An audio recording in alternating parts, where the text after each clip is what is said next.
How many of you are prepared for an incident like this? Get my new book, Sheep No More, The Art of Awareness and Attack Survival, and I will teach you to think like an attacker so you can truly defend yourself. Don't just react, act. Available for pre-order now on Amazon and Barnes & Noble. Sheep No More. Get it.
My name is Jonathan Gillum.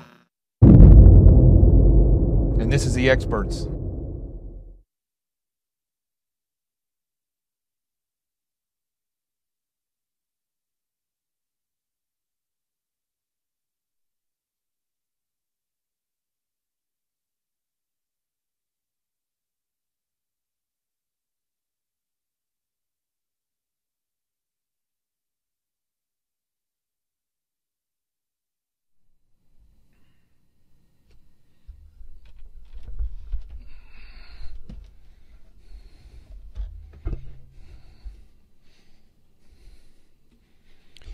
This is Jonathan Gillum, live from Manhattan on Twitter, Facebook, YouTube, with the flu.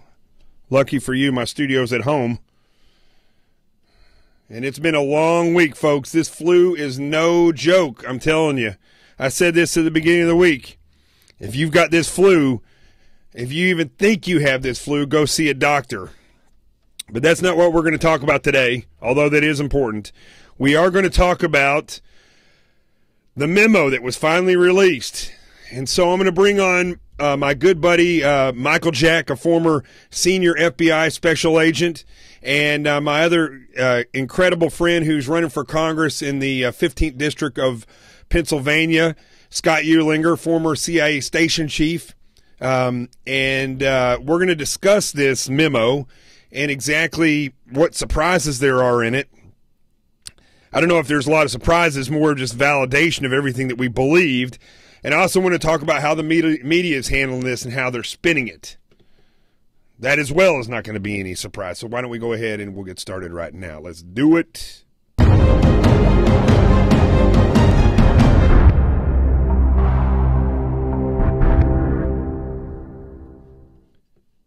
Now, make no surprise, folks. I am deathly ill. I was, and I'm not kidding with you about this. I know I keep saying I'm not going to talk about this. I want to keep warning you. If you get this flu, no audio. Do we have audio? Somebody's saying we don't have audio. Can you hear me? Give me a thumbs up or say yes or no. 1 2 1 2. All right. Somebody says I got audio. I don't know why they don't have audio. Okay, so if you have, sorry about that. I don't know who was saying no audio, but obviously we have audio. Harry J. Houck. Harry, if you want to be on the show tonight, you're more than welcome to be on the show after I get through talking to these guys here in just a second. So, here's the deal. Let me just say this real quick before I go to Scott Ulinger and Michael Jack. If you feel like you have this flu, look, folks, I've been through a lot in my life. I had swine flu back in 2010 when I was in the FBI. I tore the quadricep tendon right off my knee. I still got up and went over and hosted a 2-hour show on Newsmax before I didn't go to the doctor till the next day. I'm a tough dude, okay? But this flu is no joke. Right now, as I'm talking, I'm sweating up a storm. And for almost 2 days, I felt like I could not breathe. It was the scariest thing I've ever been through. If you have a compromised immune system, or maybe even not, it literally feels like you are going to die, like you cannot breathe. So take it seriously. Go get your meds, whatever they can do for you, and so you can feel better. But this is important, and I wanted to make sure that we are on top of this. So what I'm going to do is I'm going to call my buddies in here, Scott Ulinger and Michael Jack, and we're going to get started on this right now. So rather than do a long warning order, let's just go straight to me calling these guys, and we'll do that right now.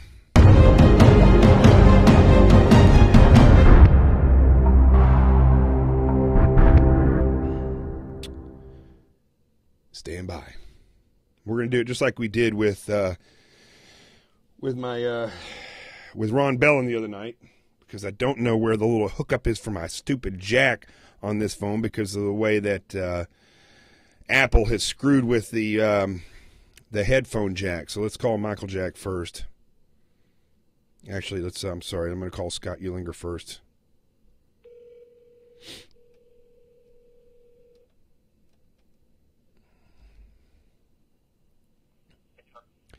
Scott Ulinger. Here I am. All right, buddy. Hold on 1 second. I got to connect Michael Jack. Hold on. Roger.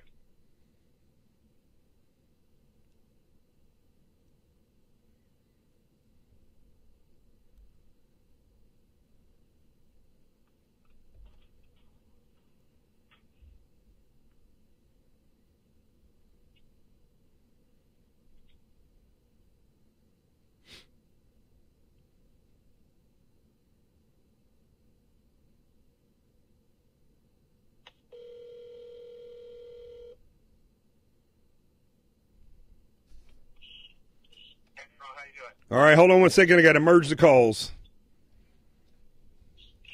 All right, you guys there? Yep. All right, let me see how this sounds. Let me get it up here. All right, I think we got you. We got you good. Good. Okay, folks, we got Michael Jack. You see behind me here. We got my good buddy Scott Ulinger, former CIA station chief, and Michael Jack, a former senior FBI special agent. And fellas, I just wanted to talk to you guys a little bit about this memo. First off, was there anything that surprised you about this at all? And I'm going to start with Michael Jack. Yeah. I was surprised at what I think is the depth of the collusion that went on to put this FISA thing together, and how long that it looks like they actually worked on it. I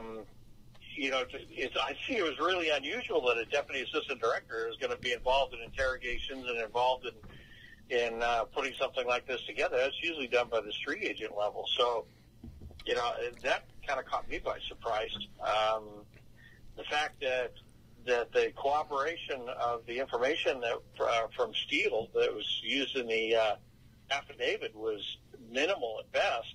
It was just really shoddy work. So to me, it's they were pulling the wool over the eyes of the judge.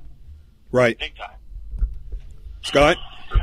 Yeah, I certainly I agree with Michael. He's right. And then also as he said, the real shoddiness of the work of the Steele dossier is the first thing that I knew something was fishy about this, more than 8 months ago, is because the nature, the way the information was collected, it was like overtly collected by known interlocutors, like in an official environment. Like he's going to the Russian Ministry of the Interior and he's asking people and they're giving him answers. And of course, the answers are going to be what, the official story. And so the fact that the FBI embraced that stuff and used it in a court, it's either supreme incompetence, which I know it's not, or it's people who didn't care about the origins of the dossier. They didn't care about that. They had a political agenda, and that's what they wanted to shove forward.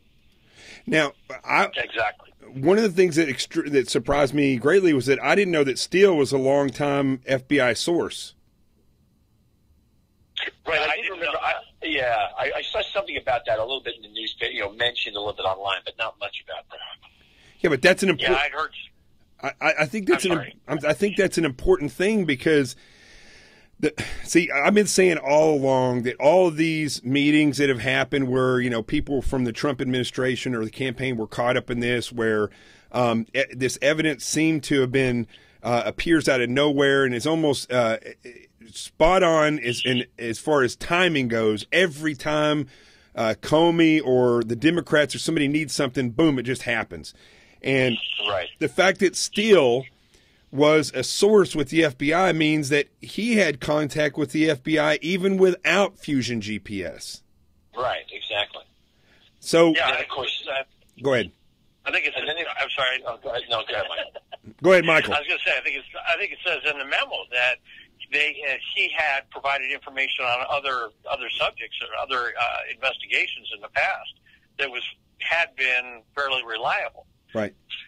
So, okay, I so didn't know that until I read the memo.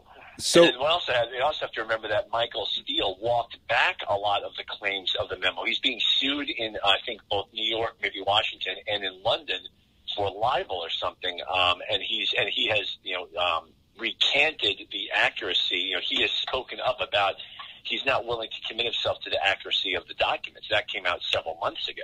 So he was willing to abandon the plausibility of the documents as well. But the FBI embraced it. So see, let me just say this real quick. This jumped out at me real fast because I've been saying all along, again, this stuff's manufactured. So when I find out that Steele was an FBI source long before Fusion GPS, now what that tells me is that the people that were involved, which we'll talk about them in a second, were involved in signing these FISA, what do you call it, Michael or Scott, when they're applications, the FISA applications. Right. So when they're filling these FISA applications out, the men and I think one woman that signed these applications knew that Steele was that had a relationship with the FBI. So could it have been, and this is what I have to start looking at from an investigator standpoint, is there evidence showing here that this relationship could have actually gone full circle, where it wasn't just that the Democratic Party paid for it and handed it over, it's that these individuals were in part hand in hand in crafting this whole scenario and allowing the DNC and Fusion GPS and this law firm to do their outside dirty work, just like you would in any other type of covert operation if you were going against another government. Do you see what I'm saying? That's a good point, Sean. I actually think that I hadn't thought about that, but I think that is a good point, because maybe one thing they could have done when they were doing the application is they could have said about Steele, they could have said, oh, by the way, he is a reliable source that has been proven to be, have corroborated information in the past. and then thus painted the dossier as being rosier and more plausible than it really was, right? So they could kind of play both sides, the private sector and the public sector. Yeah, that's an interesting point you brought up. So Michael Jack, let me say this, and then I'll let you answer this. So if this was the insurance policy that they were talking about, and this just wasn't some off the cuff thing, that would show that that these individuals from the DOJ and the FBI were involved with the DNC to create a scenario that would sink Trump, and they used an FBI source to go and facilitate outside information and to draft this thing. Well, you know, the fact that in the memo it talks about how much Steele hated Trump to begin with. Yeah, that's right. How he had reported that to Orr in September of 2016. You know, that shows his bias right there. Whether or not the DNC and the FBI were colluding to do that, you know, or some people, I think that Strzok was probably, you know, everything's revolving around him. I would love to know who the affiant is on the affidavit for the probable cause for this warrant, you know, for the FISA. I would love to know who the handler was for Steele. You know, if it all comes back to Strzok, we know where everything is at. Mm-hmm. And McCabe was probably, you know, helping him along, you know, and I would be surprised if McCabe was Strzok's rabbi. You know what I mean? Exactly. Yeah, and so this is, you know, it's all kind of coming together. The people on the DOJ side, well, you know, on the DOJ side, they're signing off on this. They're approving it, and on the bureau side, they're certifying it. Right. Okay. Right. So Rosenstein is involved. Right. Yeah, he's one of them that's involved. There's some others. Excuse me, my phone is going crazy over here. That's right. Take care of that. All right. I'm at the Republican headquarters, by the way, right now, broadcasting. Anyway, so yeah, there was 3 people over at DOJ. This thing was extended 3 times. You know, right. at 90 days of pop, it went on forever. It went on right into Trump's presidency. That's right. It was right. The last renewal was 6 months after he was president in July of 2017. That's right. And that means that Rosenstein had to have signed off, right, Michael? Exactly, or somebody over there. I think, it was Rosenstein. I think he signed off on the last one. But, you know, regardless, the fact that they would continue doing this, you know, trying to listen in on the administration on a sitting president is just beyond me. It's absolutely beyond me. And then there was one thing I read now, Michael, if I'm not mistaken, I mean, the renewal of the FISA wouldn't require you to bring additional information to justify a renewal. It would just be kind of a bureaucratic exercise, right, where you would just request a renewal. You wouldn't have to submit added documentation, would you? Usually, on the Title III side, on the criminal side, when you go back in front of the judge, you resubmit an affidavit, and you have to show in that affidavit that pertinent information or pertinent stuff is that the wire is being productive. The judge, I see. All right, if the wire's not being productive, the judge could say, "Nah, we're not doing this anymore," and shut it down. Right. So yeah, I guess we don't know. You know, we don't know what. Under what basis it was renewed? Was there additional information? Or it's hard to say. Yeah. But also they were speculating that Rosenstein, you know, there's no way he could have avoided knowing that the initial justification was very flimsy, the Steele dossier, right? There's no way that Rosenstein would be signing off on something not knowing, at least through the grapevine, that how ridiculous this was, using the Steele dossier as a basis of it, right? Unless he was involved. Right. I mean, he was certainly involved. Because these bureaucracies, the word gets around. Even if it's not official, the word gets around about this stuff. It's something major league, like doing something against a presidential candidate. Word would be out on the street that, okay, this was based on the Steele dossier, which is not that great, but we're all in the tank for Hillary. So, you know, I think this was a very, very compartmentalized operation. And, you know, only probably half a dozen or more people on both sides of the street knew about it. I still don't believe that Strzok wrote the affidavit. I think there's going to be people further down the food chain that are also involved in this. We'll find out later. I agree. Let me say this real quick, Michael. I agree with that. I think this is bigger than just a few people at the top of the chain. In fact, I'm monitoring what people are saying here.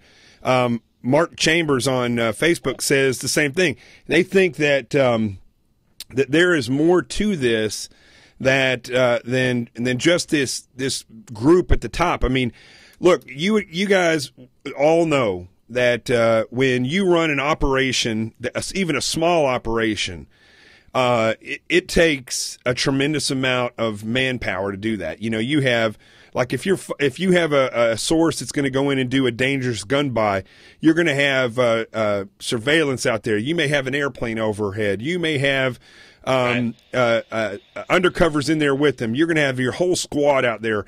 So that's just for one gun buy. So imagine if you're doing an operation where you're collecting intel, manufacturing dossiers, devising. Well, Scott, you would probably know this better than Michael Jack and I. Well, Michael Jack, you have knowledge of this as well.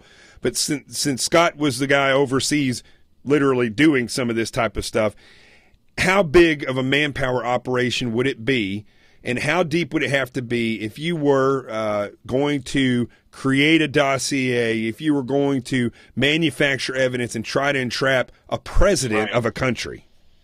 Right. You're right. It would be a lot. And then I guess, but like Michael was pointing out, you'd have a lot of the maybe lower middle management, and they would be compartmentalized out of it, but they might have a clue what was going on, but they like everybody else would be thinking, okay, I'm not sure what's really going on here, but I want to make my next promotion, and Hillary probably is going to be president, so I'm going to play along. You get more people who are like kind of co-opted into doing it because they see everyone else is doing it, and they see it's the path to promotion, and they know they're going to get hammered if they don't go along with it. That's what happens when you get a politicized organization. So, right. So you're going to get more and more people like maybe falling in line because they see the consequences of not falling in line. Now, it's very interesting. I keep getting kicked off Twitter. Go ahead. Let me throw one thing out there just for you guys to think about. I got the impression, or I kind of crossed my mind that the Bureau may have backed into this dossier thing and the FISA thing. The Bureau was working the Hillary thing, and you look at the emails and how they were worried about going in and interviewing Hillary when she may end up being the president. They didn't want to go in. That's right. With the, loaded for bear. That was way back. That was back in like July or whenever, right? So the Bureau's working on that part of it, and then along comes Steele with his dossier. Now, they had already been hired before the primaries to do that dossier by a Republican donor. That's right. And who pulled out of that when Trump got the nomination.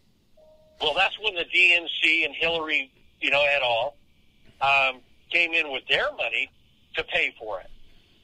And so now you got Steele, who's associated with the FBI, says, hey, I got this stuff here. I got this dossier.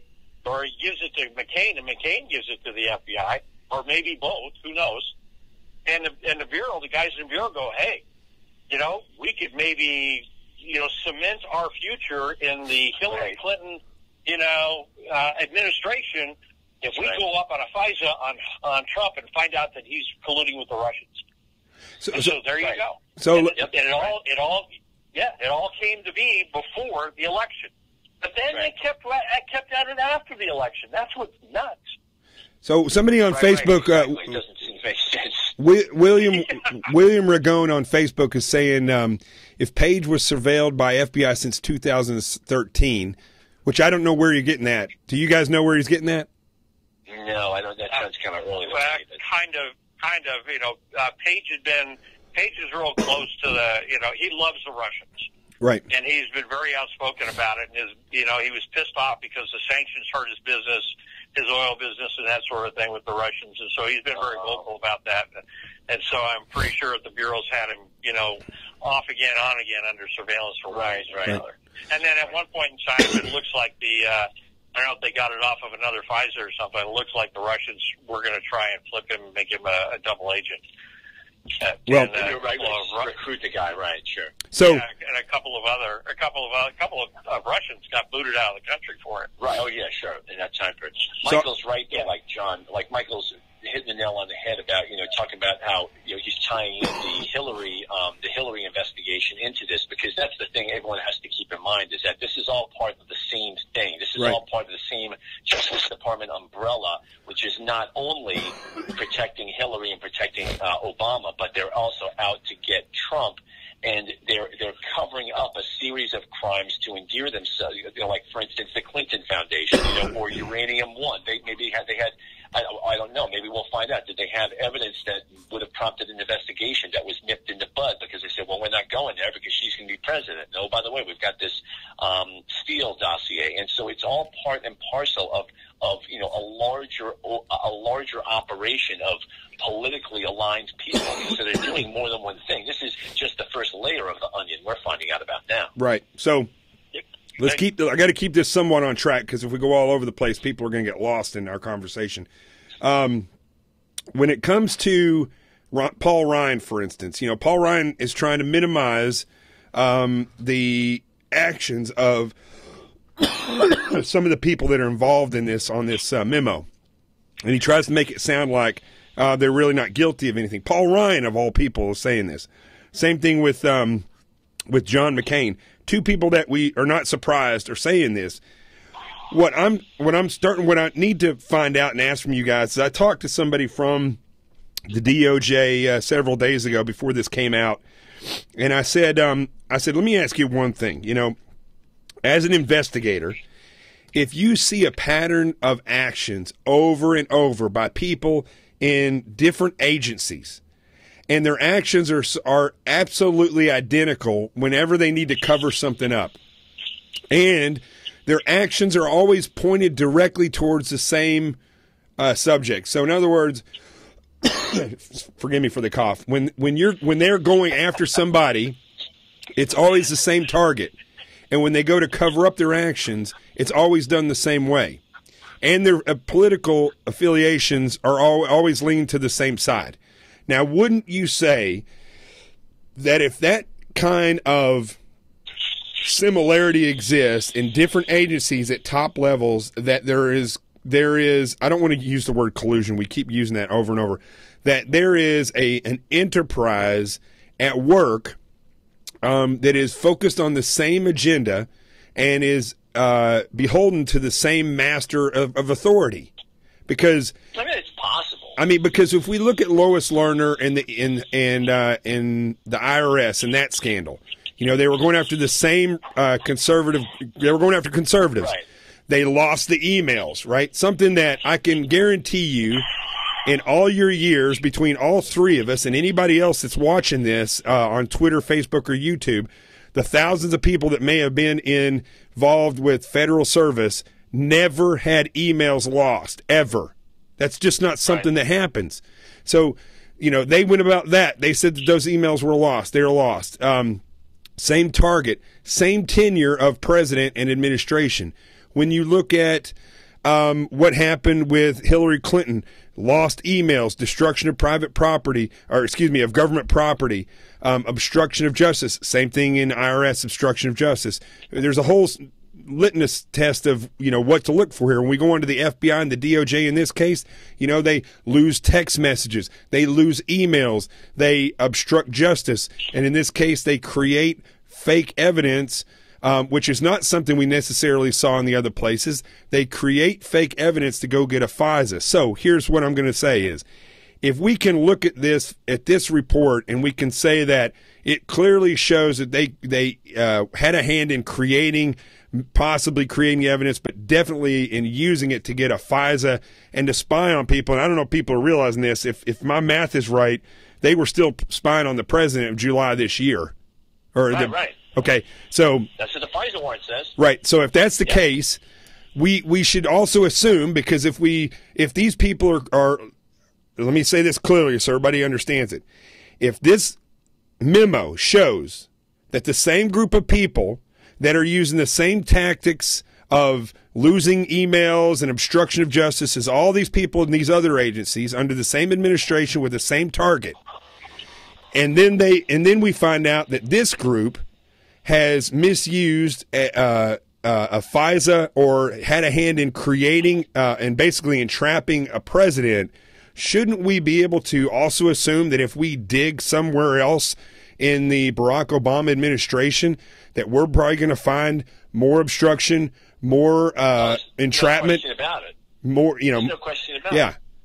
It's all like an overarching. I mean, it's a bunch of like-minded people. Maybe they're not even maybe even without central coordination. Okay, but like-minded people. On that statement that you just made there, Scott, how many times when you were overseas dealing with people and you see the similarities, was there not a centralized? It's always centralized. There's always an authority over this. No, I see what you're saying, and that's possible too, right? They're always reverting to the same playbook, right? Michael Jack? Right. Yeah, I kind of sort of agree, but I don't think there's going to be the command structure that you're kind of alluding to. Right. It goes back to what Scott said. It's based on ideology. If you put people in place with the same ideology, like Lois Lerner has the same ideology that the president has. They put those type of people in place, and you empower them. Say, do what you believe in, right? Don't worry about the law. You just go and do what support the ideology. They're going to go in that direction for a couple of reasons: money or power or both. Right. When you take a look at Strzok, you take a look at his family, both his side and his wife's side. They've been around Washington for a long time and involved in a lot of different things. So, they're opportunists. All these people are opportunists, and it all revolves around money and power. And the ideology is what helps them get there. And so I think you can dig, just like you said. You can dig in those areas. You're going to find more corruption. You're going to find, more obstruction along the way. But I think you'll run into some dead ends along the way, because I don't think there's like somebody in the White House that's pulling the strings. They're just basically empowering the people and sitting back. And that's how they stay insulated from what's going on. But here's where I'm going to give a little bit of pushback on this, is because two things. If you look at all the gangs, I worked, I don't want to go into exactly what I worked when I was in the FBI, but I worked on the street a lot with different street criminals. And every type of gang that you look at, they're going to have their own lingo. They're going to have their own language. They're going to have their own tactics, techniques, and procedures, if you will. They're going to have their own way of doing certain things, and it's different than other gangs. Some of them may overflow, but technically, you're going to. That's why it makes it easier for us to arrest, because like MS-13 that's in California is going to do things similar to MS-13 that's in New York. They've been trained under a certain fashion and ideology. Right. Now, taking that in your mind, and then when you also look at what I learned when I was in SHOT Show last week, was that I talked to people from Australia, from Great Britain, from Canada, and they all said the same thing, that all of a sudden these political hierarchies expanded, and people got in charge, and all their rights went right into the dumper, just like ours. First thing they went after were the guns. They tried to liberalize certain things. They tried to open up immigration and break down the borders. And it's the same thing that's happened here, and it's happened in all these other places.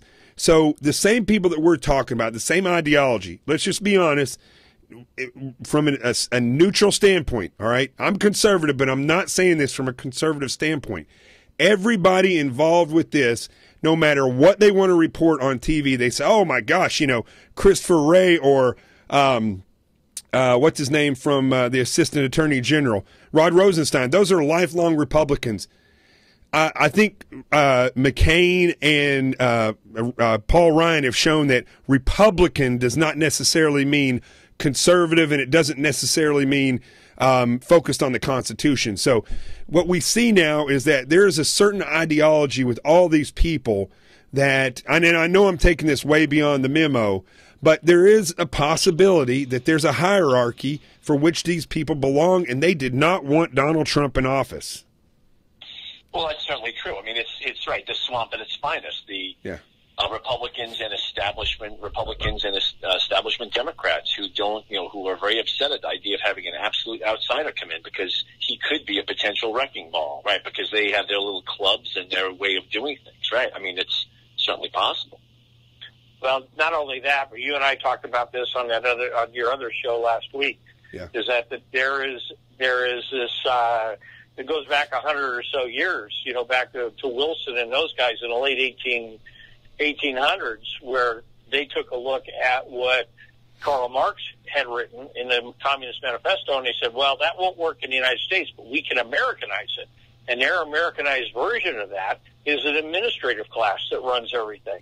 And they've been pushing for that ever since. So what we're looking at here is these people could be, they're buying in, no matter which side of the aisle they're in, they're buying into this administrative class stuff, and they're seeing themselves and their families and whatever being part of that class, that new monarchy, if you will, that runs everything, and the rest of us are just sheeple.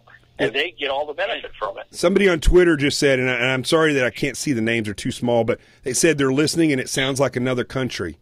It's honestly true. Which leads me to this. So I want people to realize the difference between an FBI agent, which Michael Jack is, and Scott Eulinger, who was a CIA operations officer, and what their jobs are. And I'm going to simplify this, overly simplify it, so don't get offended if I say something that is offensive to you, Scott, because it's mainly going to be you, right. Scott. The FBI's job is yes, they run sources in the FBI. Yes, in the FBI, we do counterintelligence, and we go out, we catch bad guys, but ultimately, our job is to enforce the laws and to go after the people that break the laws, the federal laws inside the United States. Right. Okay. So in Scott's job as a CIA operations officer is to break the laws in other countries. That's right. And to go out. True. I'm not going to push back on you. That's a factual statement. That's exactly right. And your job is to go in certain cases, overthrow a government. Break local law. Break local law, but subvert a government, overthrow a government, cause. Right. Usually, I mean, yeah, but usually my job was mostly just to collect information. Certainly, covert operations are part of CIA operations, although that's a much smaller part of CIA operations than most people think. It's not like in the movies, but it's certainly true that my job was to break the law. That's a fact. I mean, I was breaking laws in other countries. That's right, as I was recruiting for the United States. But ultimately, whether it's big things like subvert a government or to break the laws, ultimately what your job is to go over to another country and maintain some sense of control by the United States where they need that control. All right. I'll buy that. Okay. Right. I mean, in most of the cases, I was just right. I was obtaining information we wanted to, right. Now, the Russians exert much more direct control. Sure. Mine was a little bit more passive, like gathering information. The Russians are more into using assets to direct them to do things, which is I was not really doing that. But yeah, you're essentially correct. So the point I'm making here is that's the difference between law enforcement and intelligence. That's right. Intelligence has, outside the country, intelligence has a mission, and that mission is usually controlled by information. Like you gain the information, which gives you an upper hand, or you input information, true or false, which gives you an upper hand. And that's the way we maintain, one of the ways that the United States maintains an upper hand on our enemies. And sometimes our own allies. Without having a war, right.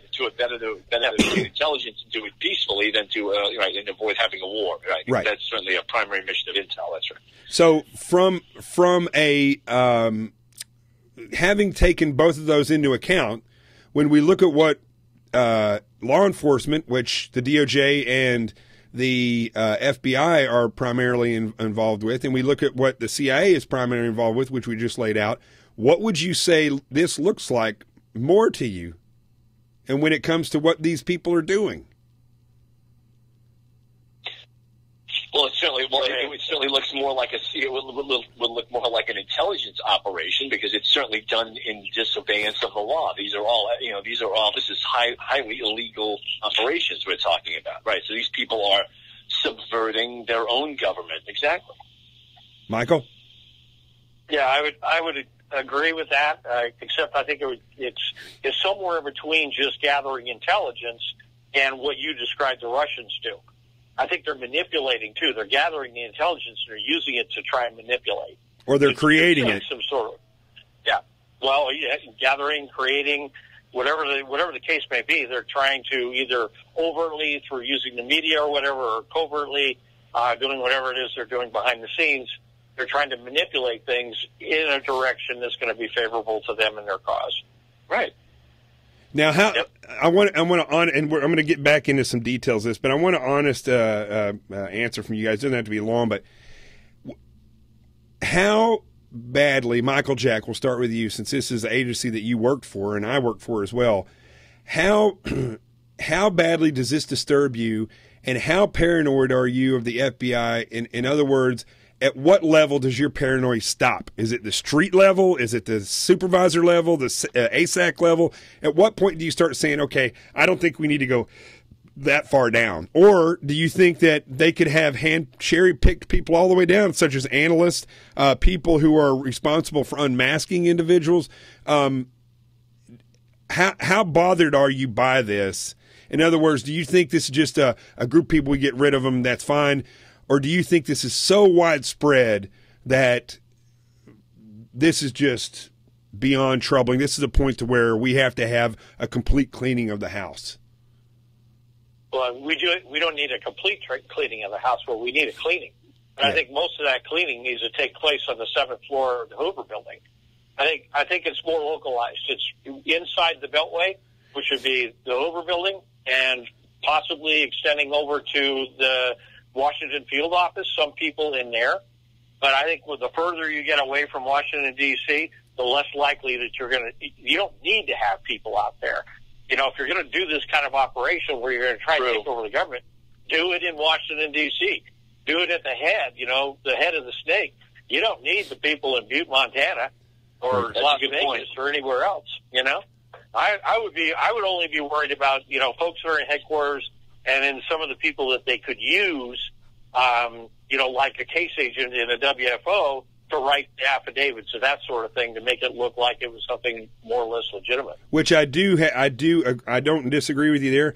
I do think that it needs to extend past the 7th floor of the Hoover Building, and I think WFO should be included because, not that I'm saying the field agents at WFO are to blame, because I've heard stories about them sit back going, what the heck is going on?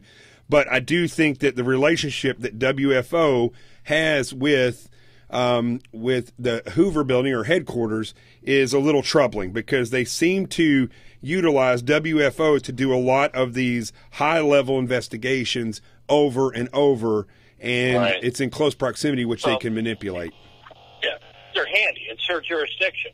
But the other part of that is that, something like this type of investigation would typically become a bureau special. And so you would probably go over to WFO. We're going to create a bureau special. We need some agents that can do this, this, and this, and we're going to pull them out. We're going to put them in an offsite, and, don't worry about them. We'll take care of them. So now you've isolated these agents, and they're working directly under a DAD or something like that instead of working for their supervisor. Go ahead, Scott. What do you think about that? How troubling is this to you?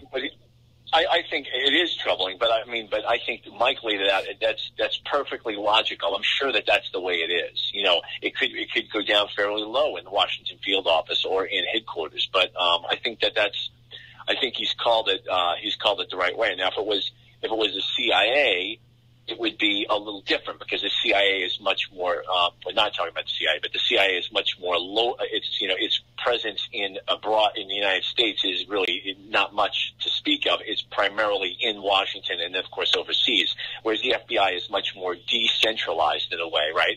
It is the CIA. It stands for Central, right? So the FBI is much more decentralized. So it makes sense that the Washington field office and the headquarters would be most affected. So. And of course, some people out in the outer field offices may have been promoted more based on maybe a little bit more based on political fealty than their actual operational accomplishments. I mean, some of that's going to bleed through, but hopefully not that much to worry about. Okay, so empty suits. Yeah, let me ask you this real quick about the about using Yahoo and Mother Jones, which I'm no fan of that either. Well, I don't really. Yahoo's Yahoo, but Mother Jones is another one of these websites that should just go away. But they were used basically. They were given information, and then that information was utilized in the application as validation of the dossier, from what I'm understanding. They were given the information by Steele. Yeah, that's what I'm saying. You look at this. September 2016 was a very busy month.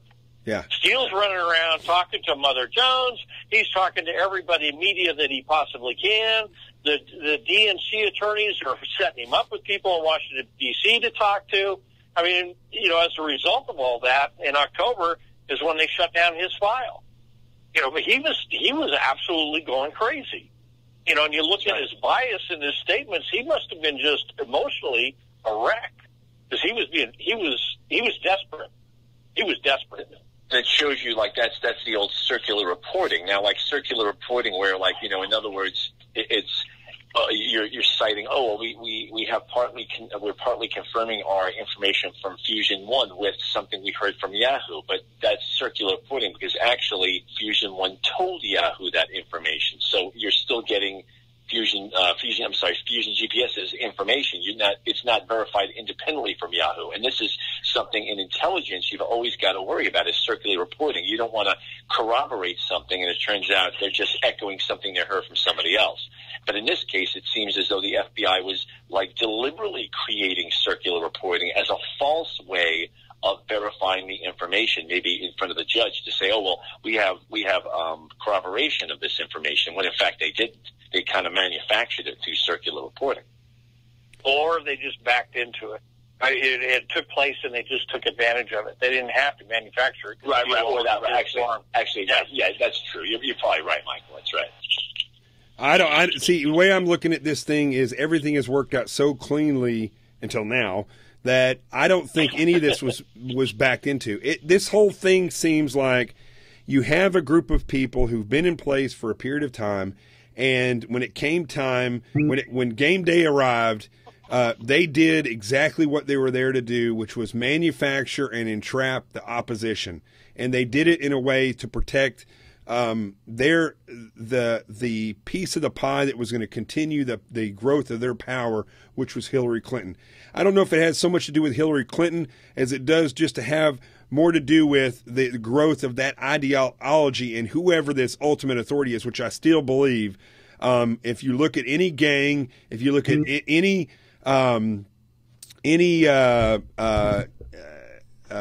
criminal organization, there's always a hierarchy, there's always an ideology, and it always leads up a chain. And I just think that these people who are all in place did what they had to do like good little soldiers when it came time to act. There's two things there. You could have like a sleeper type operation going on, and or you could have something that's really overt. But what you have to be able to prove is the line of communication. If you want to say, okay, Obama's the head of this thing, where's the communication that gets the right information down to the DOJ or over to the IRS or whatever? Who's carrying the messages? How's it taking place? You got to do it outside the channels. They're not dumb. They're not going to pick up the phone and call Lois Lerner and say, okay, start hammering all these, these conservative party groups. Right. Yeah. Well, what they are going to do is that, somebody's going to have a private conversation with somebody else who's going to have it. It's going to go a circular route, and then somebody like the janitor is going to walk into Lois Lerner's office and say, hey, I got a message for you. Now, go ahead. Did you have any? Scott? So, what Michael's saying is absolutely right. I mean, that's absolutely how you would do it. That's right. Or even better, maybe if you hire the right people, you don't even need to communicate with them. You know that they're going to do God's own work and help you out. Like that's the way, Putin, for example, he might not be responsible for knocking off all of his rivals. It's just that he's appointed people he knows will do that for him. And that way he can say, well, I didn't know about that. Right. But actually, he hired the guy because he knew he was a killer. So he hired that guy because he knew he would take out his rival. And then he can pretend to have deniability. Oh, I didn't have anything to do with that. That kind of thing. Now, that's the one thing that when you're alluding to the gangs and that sort of thing, and even criminal organizations, like the mafia and so on, is that they really didn't understand the concept of plausible deniability very well. Right. They were control freaks. But in the government, that's the key phrase: plausible deniability. Right. Hey, I didn't know about it. This guy's a rogue, Right. Now, let me ask you this real quick. most people don't understand. I don't think that they have a clue, and I don't think people in the press have a clue view of what this memo is. This memo is a cliff note of a much larger report that was given to the FISC, which is the FISA court, because of another agency saw malfeasance. They saw, I don't want to use Paul Ryan's words, but they saw things being done improper procedure or whatever, that were violating proper procedure, or that maybe there wasn't a procedure written for it or something like that. But this is a large report that was written, almost like a whistleblower report. And after talking to people who work with FISAs a lot, they say occasionally these things happen. One of the other agencies will see this. They will write a report about it. And then what typically happens is they weren't breaking the law on purpose. It's just that they hadn't faced that part of the law before, and so they have somebody points it out, and so they change the way they're doing it. So, so this basically comes from another agency, and it was a large report. And what we're seeing in this short little 3.5-page report is a cliff note of what the complaint was. So, with that being said, we are looking. This is as easy as being validated by getting a hold of that report. So, I guess the question is for you guys. First of all, should this have been released? Is this going to injure our national security? And secondly, should that report be made known so that we understand the reality of what the initial reporting agency said? Michael, we'll start with you. Okay, I don't know that. I have not heard anything about another agency unless it was the IG that came up with something.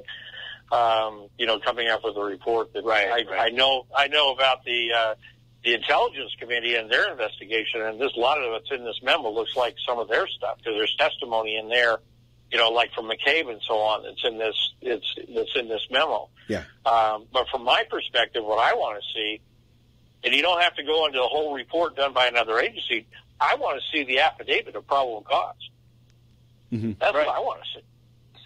That's going to tell the story right there. And will that release any national security information that can harm us? It depends on what they're. I don't think so, because it looks like they based everything on the dossier. And everybody knows about the dossier. Right. And Scott, you chime in here, Scott, because I don't know of any sources and methods that were used here that were.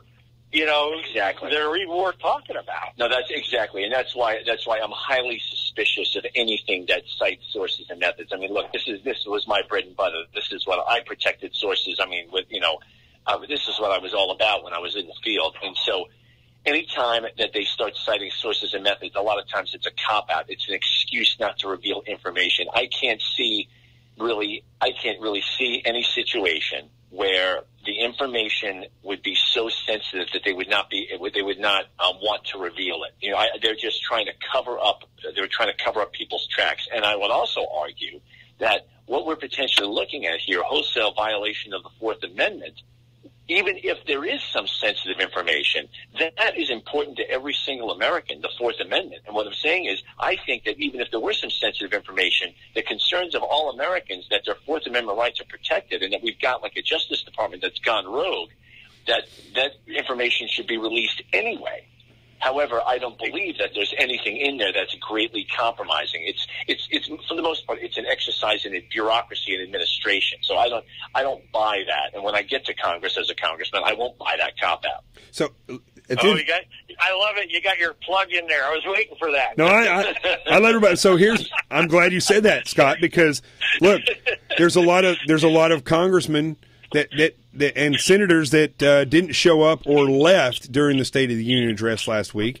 A lot of those same exact people are throwing a fit all over television today, basically making this sound as though it's nothing. It is a right-wing manipulation of a report that was written of Comey. Yeah. So I guess the question is, Scott, you're getting ready to go to Washington, D.C. yourself to be a congressman. God willing, yes. I believe you'll be there. Hoorah. What exactly? How How are you going to handle this type of thing when look, Trey Gowdy ruined his career when it came to Benghazi. He ruined it. He failed in the Benghazi hearing. And I think that was the beginning of the end for Trey Gowdy. And if you're faced with this, I know this sounds like a campaign question, but if you're faced with something like this as a congressman and you were on the Intel committee, how do you expect for congressmen to deal with it? Do you think Nunes did the right thing? Do you think There's no question that Nunes did the right thing, and I would do it. I would do twice as much as Nunes. I would stand up for what's right. That's the whole point, right? I'm 53. I'm a citizen politician. I'm not a professional, and if I have to be the sacrificial lamb, if I have to go up there and stand and make a stand for what's right, and it winds up that whatever, I go home after a 2-year term, I can accept that. Yeah. But I'm going to do what's right. I'm going to do what's right because, we all of us were in different organizations, but we all took an oath to the same Constitution, and that is where my loyalty is. It doesn't lie with the CIA or the FBI. My loyalty is to the Constitution. And so if these people, I don't care what organization they were in, and I don't care what party that they were in, if they're violating the Constitution, then justice should be meted out. And how bad does it turn your stomach when you see those congressmen and congresswomen going on national television and making a mockery of what Nunes has done? And actually, like, right, it's ridiculous, and it shows they're just because I think in their hearts most of them understand what the deal is, but they're so blinded by their partisanship that they can't just look at it as simple Americans. That this seems to be an example of just the shredding of the Constitution as far as the Fourth Amendment goes.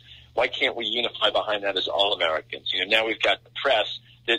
Somebody just called it the Nixonian press. So we got this movie out with Tom Hanks called The Post, and it's all about Watergate and the stalwart press was out there searching for the truth. And now we've got Watergate times 50, and yet the press, the mainstream media, is absolutely silent. I mean, you think there's no shame out there, I guess, basically. Mm-hmm. Michael? Well, I agree with everything Scott said, but the reason I think that they're out there is not just partisan politics, and it just goes completely against the narrative. It does not further their objective of fundamentally changing the country, is scrapping the Constitution, creating something different, an administrative state, wherever you want to call it. It's a modern-day equivalent to a monarchy, and that's what they're all working towards. The guys that are way on the far left, that's where they're at. Now, not all Democrats are that way, but because there's a lot of them that don't know what those people are doing. But that's where they're headed. That's what they're doing, and I think it's much more serious now than it was during Watergate. Yeah. They've gained a lot of ground in the media, in education, and in so many areas, and they're indoctrinating so many more people into that type of ideology or moving them in that direction. That it's a lot more serious now, and more things like this are going to happen. More. All right, one last question for you, and then I'll give you guys last word. Is anybody going to go to jail over this?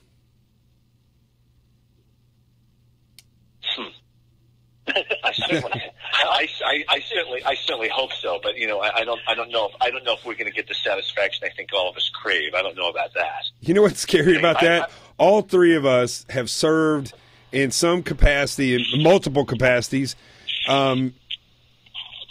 to support and defend the Constitution of the United States, and we know exactly what should happen, and all three of us were dead quiet right there. That is a scary. That's telling, huh? That's very telling. My turn. Yeah, go ahead.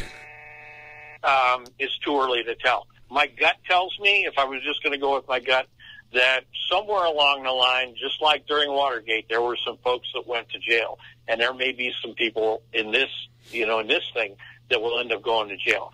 Will it be the people that we want to see go to jail? Probably not. That's right. Probably not. Yeah. It'd be very easy to figure out who needs to go, that's for sure. I mean, they're all noted in this document right here, pretty much. Any closing statements there, guys? Anything you want to say about this? Well, I have a feeling that I think we're all going to be having a reunion in the near future about this, maybe in the next couple of weeks, and it could wind up extending into a multi-month engagement. I think the way we're going. Yeah. Michael? Yeah, we had to just set up the beginning. Yeah, we had to just set up another show. Just do another show. We'll do that. It'll be all three of us on it. We can do it on Skype. So we can see what we look like now, not several years ago. Very handsome, but you got the handsome, older male model over here, Michael Jack, and then you got the If I Had a Dream, Scott Eulinger, where he's looks like he's giving a speech at the end of one of. I don't know where you got that picture from. One of my earlier public appearances, right? Exactly. It looks like when Robin Williams was giving that speech in Good Will Hunting, or whatever that movie was, where he was like, "Captain, my captain." I can't remember what that. Right. Pretty much, that's right. Oh gosh! All right, listen. Well, you know what? You just take that picture and you add a gray beard to it, and that's what you got now. Well, I got your gray beard right here. All right, fellas, listen. God bless you. Be safe. We'll be getting back with you, and everybody can find Michael Jack at Michael B. Jack SA on Twitter, and Scott Eulinger at the Station Chief, and then also Scott. And more important, that's Scott4 FORPA.com. Scott4PA.com. My campaign site. Please check it out. And that is the 15th. That's the 15th district in Pennsylvania. That's right. Hey, Scott, I promise that I'll come back there and vote for you. Excellent. And vote early and vote often. That's right. And That's right. Everybody should realize, and I brought this up over and over again, you got weirdos like, what's his name from Illinois? Is it Gutierrez? Who's the Oh, God. Okay, you got that guy. Right. You got weirdos Maxine from Waters. Maxine Waters. You got what's her name down in Florida. I'm forgetting all these people's names because I got the flu. The lady that wears the cowboy hats all the time with the big freaking mouth. Yeah. Right. That's right. Another one. Right. I know you're talking. You got Paul Ryan. You got all these. You got John McCain. These are people that are either senators or congressmen from a state, but they affect your daily life no matter where you are. Remember, you don't have to be in Pennsylvania to donate to Scott's his campaign. So remember that. You can go and you can donate. What is it, Scott? Right, it's Scott4FORPA.com. People can donate anything. And actually, I've been getting donations from Kansas, from Alabama, from North Carolina, California. I've been getting donations from all over the country. People just throwing in a little bit here and there, and it's just because they heard us on radio talking, and they know that we need people like us in government, more people that are of the people in government. That's right. So here's what I challenge everybody to do that's watching this show tonight. I'm not going to push my GoFundMe for tonight, so if you were going to donate to the GoFundMe page, go give it to Scott Eulinger's his campaign tonight. Campaign site. Yeah, thanks a lot, John. And then Appreciate it. And then I'll just go and do a bunch of shows from there. Also like me on Facebook. It's Scott Eulinger for Congress. Get everyone. That would be great too. Everyone can go visit the page, like it, get your friends to like it, spread the word about about what I'm running about, and it's basically exactly the kind of things we just spoke about for the past half hour or more. There you go. All right, guys. Thank you very much. I'll have you guys back on here soon. Sure thing. Have a good one. Take care now. You got it. Get well, buddy. Get well. Get well. I'm working on it. Out. All right, guys. Man, I'm telling you what, folks, that is what you're not going to get from mainstream media, because as I was watching most of the shows on mainstream media, it was just reporters talking, and then you had a couple of, of these deputy directors or former CIA director, and most people would be saying, oh, well, that's kind of who should be talking. No, that's not who should be talking, because I'll tell you why. Those are the people that have caused these problems. Those are the people that are beholden to not the Constitution, but to the political ideologies that they lean towards.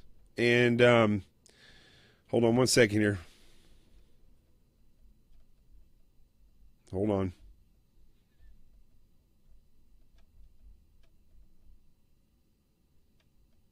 And so there you go. All right. Let's see. Kitty Kelly. I am dying of sweat right now, and I have a fever, but I will give you 2 minutes unless you want to wait until Monday. You let me know. I will wait here for 1 second while I sip on my kombucha.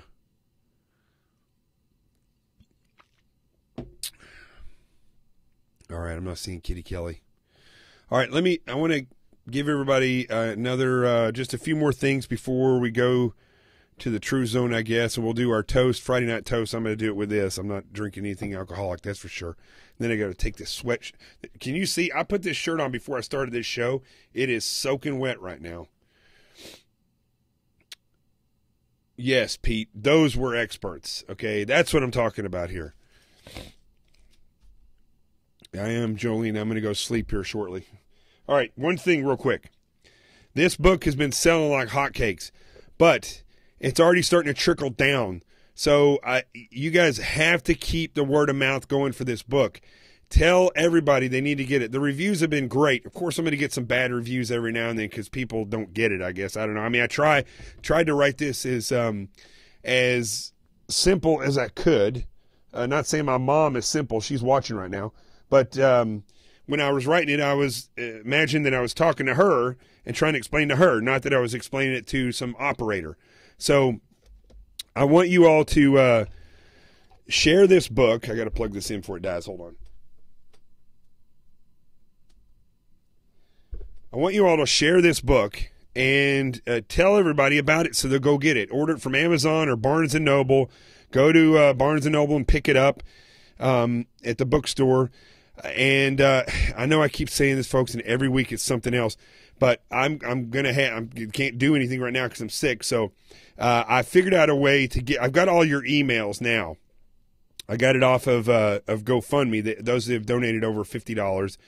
So I'm going to download those and either create another email and email you that way, or I may be able to email you through GoFundMe, and then I'm going to get your physical addresses, and then we're going to order the books and send them to you, along with the autographed labels. So that's what we're going to do for those that have donated $50 or more on GoFundMe. And then, and you can still, I shouldn't say you should still do that now because, I don't know, let me think about that. This is a much harder thing to do than I thought it was going to be. So, but definitely tell others to go order this book because I don't want to see the sales numbers drop off. I want to see you continue to get people through word of mouth, even if it's calling your local TV station and telling them, man, you got to check this book out. It's making changes. Your congressmen, your senators, your mayors, governors, everybody, let them know that they need to have this book. And let's get those sales back up. I think that's about it. I've got to, I got to go to sleep here in just a minute. Let's see here. Okay. Kitty Kelly, can you send me that address again so I can read that off? We just got to be careful in this because there's weirdos on Twitter, and I'm a little concerned about people having that address that are on Twitter.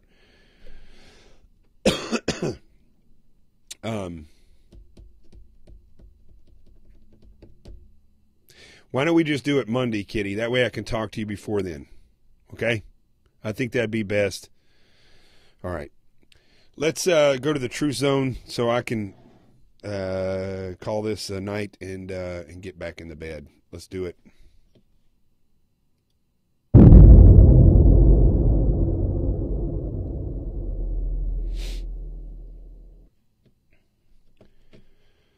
All right, I apologize for tomorrow or next time I do this. I'm going to definitely have it where I have this mic'd into where it'll be a little bit clearer. I just got to get that extra extension piece, that freaking Fire thing, whatever they call it. Apple, why do you do these things? I don't know if you have a tasty beverage. I have kombucha. I've been going crazy with trying to get myself healed here. I just want to say, you know, when it comes to this stuff, it's infuriating to me because of all the great people that I know and that I've known throughout the years that have made an effort to always do the right thing, to serve the Constitution, to support it against all enemies and defend it against all enemies, foreign and domestic. That where even when you got, you know, loudmouth trolls on Twitter, it's their freedom of speech. And so I don't get involved with that stuff. I'll let them say whatever they want. I can block them if I want. But people that I know have gone out of their way to make sure that you have your freedom and to abide by the laws, those law enforcement officers that are trying to fight bad guys inside the domestic continental United States. And to see people break the Fourth Amendment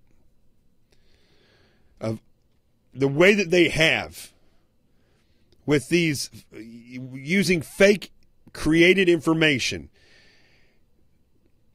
leaking that information, not really leaking it because you can't really leak fake information. It's fake information, but they spin it up in the media because I told you all along, this is a family tree with different limbs that do different things.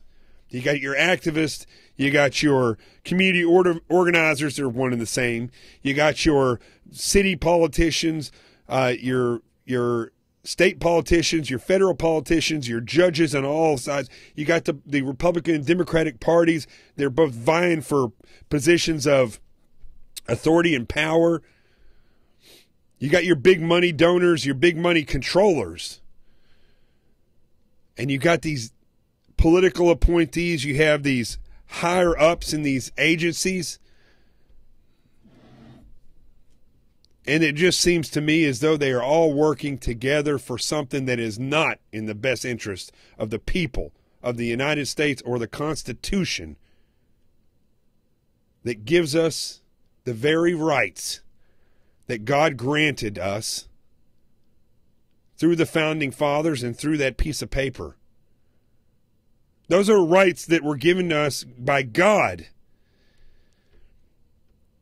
And they were put in place by our Founding Fathers on this Constitution, this piece of paper, to ensure in this country, we can't help what happens in other countries, but to ensure in this country that we are free and that we are empowered. But as you can clearly see, folks, as you can clearly see, and as I've preached for many years, it takes more than just the authorities and those who are willing to serve in an official capacity to protect, support, and defend that Constitution and those freedoms. It takes you. You can't allow the press to walk all over you. You can't allow politicians to walk all over you. You must insist that truth is abided by. And if it is not, then you must stand together. And that is what we must do, folks. That is what we'll do starting on this show. I'm Jonathan Gillum. That's Rico. The truth has arrived. I'll see you all Monday. Cheers.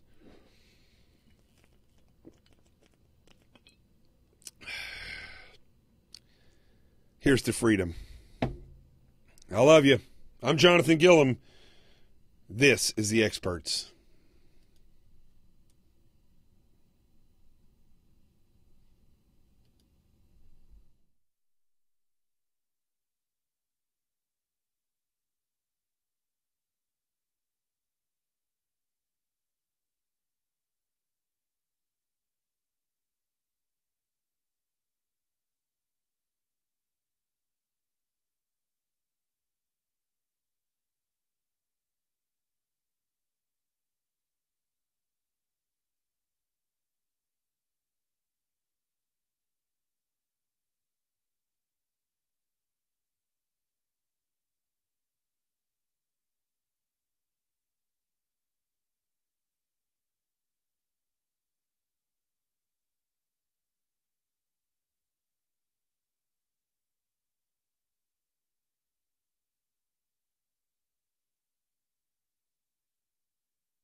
How many of you are prepared for an incident like this?